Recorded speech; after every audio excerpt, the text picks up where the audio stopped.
ఏంది బీరువాలో 2000 పెడితే 1000 రూపాయలు ఉంది.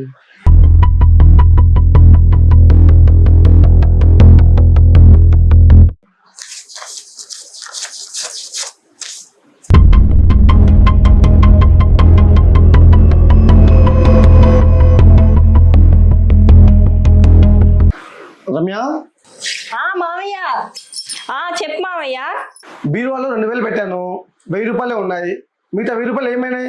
ఆ 1000 రూపాయలు నేనే తీసుకున్నాను మామయ్య. నువ్వు తీసుకున్నావా? నువ్వెలా తీసుకున్నావు? అయినా ఇప్పుడు నీకేంటి అంత అవసరం?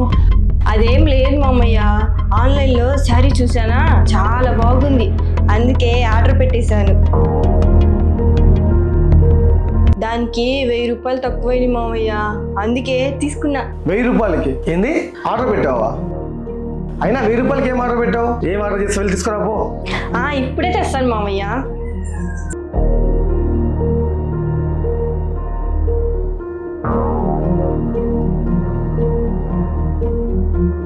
ఇదిగో ఇదే. ఈ చీర అవసరమా? ఎందుకు తీసుకున్నాను అసలు? అయ్యో మామయ్య, మర్చిపోయావా? ఒక వారం తర్వాత మీ ఫ్రెండ్ ఎంగేజ్మెంట్ ఉంది కదా, అందుకే కొనుక్కున్నా మామయ్య. అలాంటివి ఉన్నాయి కదా నీ దగ్గర.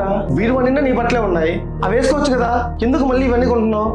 అదొక్కటే తక్కువ, వేసుకున్నవి ఎన్నిసార్లు వేసుకోవాలి? ఒక్కో చీర 2 సార్లు కట్టుకున్నంత మాత్రాన మళ్ళీ కట్టుకున్నట్లు అనిపిస్తుందా?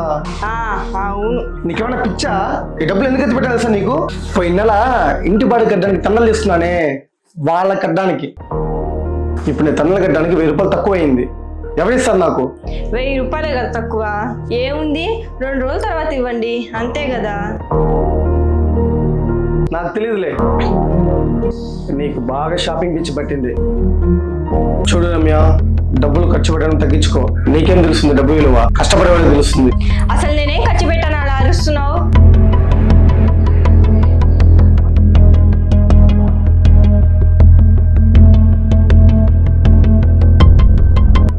నీకు చెప్పే బదులు తల పగల కొట్టుకోవడం మేలు.